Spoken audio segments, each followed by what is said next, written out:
자, 미국에서 주목받고 있는 산업을 분석해보면서 투자해볼 만한 기업까지 찾아보는 신아메리칸 드림 시간입니다.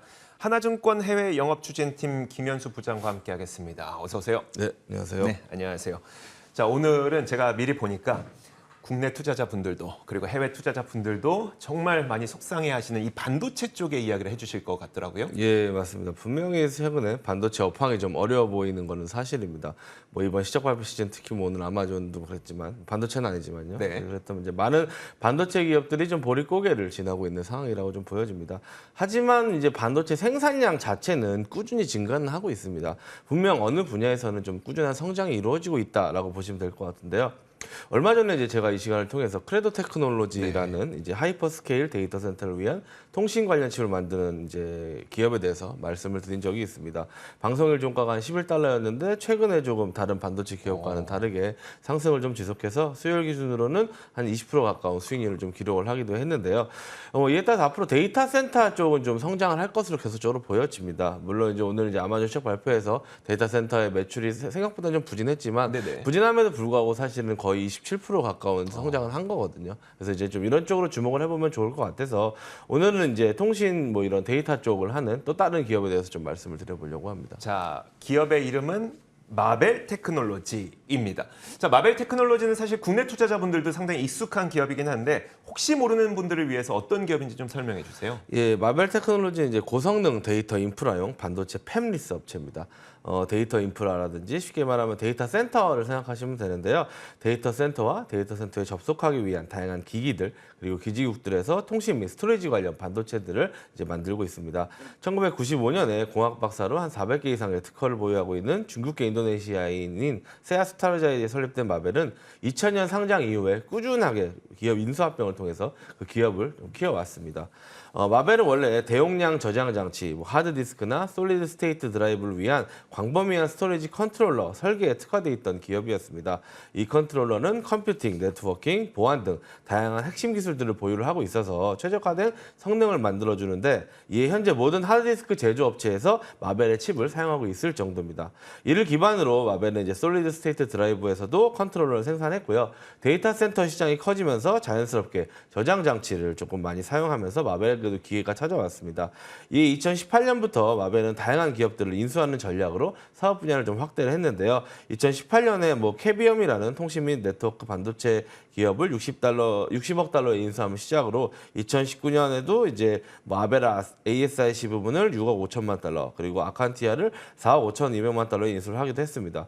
그리고 이제 하이라이트는 2021년이었는데요. 이 전기광학 기술의 강점을 보유한 경쟁업체인 인파이를 100억 달러에 인수를 했고요. 그리고 삼성전자, 퀄컴이나 자일링스 등의 투자를 받았던 이제 시스템 반도체 스타트업인 이노비움을 11억 달러에 인수하기도 했습니다. 이를 통해서 이제 마벨은 데이터 센터와 고속 5G 네트워크에 필요한 다양한 종류의 반도체를 설계할 수 있는 이제 포트폴리오를 보유하게 되었고 시장에서 좀 입지를 단단히 하고 있습니다.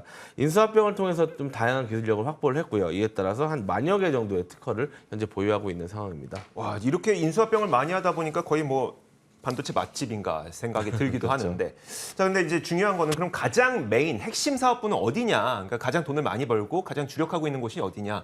사업부는 어떻게 될까요? 예, 사업 부분을 통해서 좀 말씀을 드리면요. 크게 5가지 정도로 나눌 수가 있는데요. 2021년 매출 기준으로 전체 한 40% 정도를 차지하는 제일 큰 사업 부분은 데이터 센터 사업부입니다. 여기에는 클라우드 및 자체 서버형 AI 시스템, 그리고 이더넷 스위칭, NAS라고 하는 망 부착 저장 장치, 그리고 서버, 저장 시스템, 데이터 센터끼리의 연결 관련된 그런 칩들을 좀 설계를 하고 있습니다. 두 번째로는 20% 정도의 비중을 차지하고 있는 엔터프라이즈 네트워킹 사업부인데요. 기업체나 여러 조직들의 여러 지점들을 연결하는 데 사용되는 다양한 장비들에 들어가는 칩을 설계하고 있습니다. 세 번째로는 18% 정도의 비중을 차지하고 있는 캐리어 인프라스트럭처 사업부로 뭐 기지국과 같이 한 위치에서 다른 위치로 데이터를 전송하기 위해 사용되는 장치 및 기반 인프라에 대해 관련된 다양한 장치들에 들어가는 칩을 생산한다라고 보시면 될 것 같습니다. 네 번째로는 이제 컨슈머 사업부가 있고요. 여기는 이제 일반 소비자들이 통신을 위해서 필요한 뭐 PC라든지 게임 콘솔, 셋톱박스, 무선 공유기 등에 들어가는 칩을 설계하고 있고요. 마지막으로는 최근 이제 가장 빠르게 성장하고 있는 분야인데 자동차 사업부입니다. 전체 매출에서 차지 차지하는 비중은 한 4% 정도밖에 되지 않지만 매출 성장세는 연평균 한 100% 정도 이상을 달성하고 있을 정도로 굉장히 빠르게 성장을 하고 있는데요. 이 분야에서는 이제 자율주행을 하기 위해서 사용되는 저장 공간, 통신 장치, 스위치 등에서 사용되는 칩들을 설계를 하고 있습니다. 매출 비중을 살펴보면 5년 전만 해도 매출의 한 62%가 B2C에서 나왔는데 현재는 구조를 완전히 바꿔서 전체 매출의 89%가 B2B로 나오고 있는 그런 상황입니다.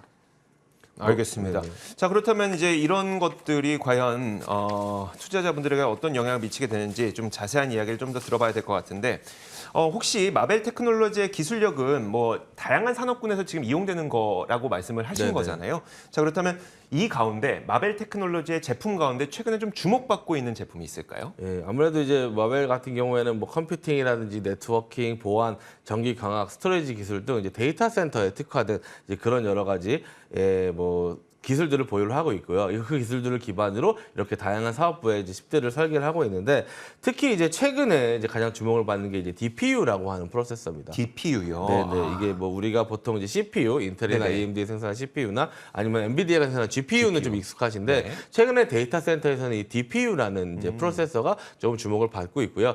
DPU의 D는 말 그대로 데이터를 뜻하기 때문에 데이터 처리를 위해서 조금 더 효율적인 이제 그런 이제 뭐 흐름을 보여주는 이제 연산을 하는 네네. 이제 그런 장치가 이제 DPU다라고 보시면 될 것 같고요. 뭐 이런 것들 때문에 이제 아무래도 뭐 SoC 칩들과 결합을 해서 뭐 인공지능이라든지 머신러닝, 보안, 통신, 스토리지 등에 의한 이제 애플리케이션의 성능을 좀 향상시키는 그런 역할을 좀 하고 있다라고 보시면 될 것 같습니다. 네, 알겠습니다.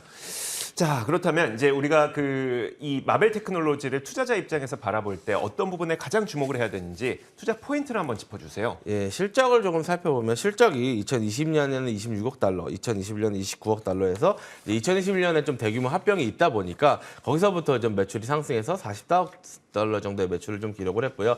올해는 한 60억 달러 이상의 매출을 기록할 것으로 좀 보여지고 있습니다.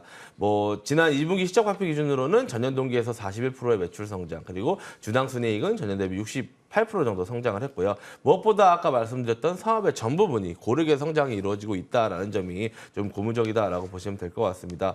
뭐 사실 지난 수요일 날 메타의 시작 발표에서 조금 이제 주목을 받았던 하나의 이슈가 메타가 이제 내년까지 투자 확대를 한다라는 내용이었는데요. 네. 뭐 메타가 이제 이용자의 디지털 경험을 증진하기 위해서 인프라 관련 투자, 즉 이제 데이터 센터에 많이 투자를 하겠다라고 하자 시간 내에서 움직였던 종목이 바로 엔비디아와 이 마벨이라는 종목이었습니다.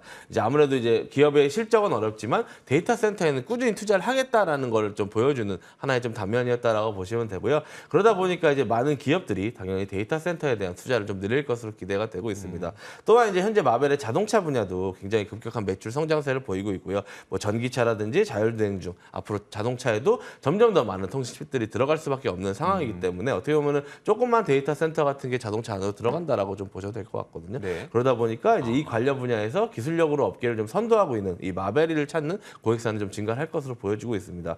뭐 반도체 업황 자체는 전반적으로 좋지 않지만 뭐 그중에서 데이터 센터라든지 전기차량 반도체는 성장을 좀 지속할 것으로 보여지고 있기 때문에 현 시점에서 좀 마벨에 주목해 보시면 좋을 것 알겠습니다. 같습니다. 안 그래도 요즘에 실적 나오는 거 보면 클라우드 쪽, 그러니까 클라우드도 분명히 이제 데이터 센터랑 연결이 되니까요. 이쪽은 또 성장을 하고 있던데 여기에서 힌트를 얻을 수 있는 반도체 관련주, 자 마벨 테크놀로지 오늘 살펴봤습니다. 자 하나증권 해외 영업 추진팀 김현수 부장과 함께 이야기 나눠봤습니다. 고맙습니다. 네, 감사합니다.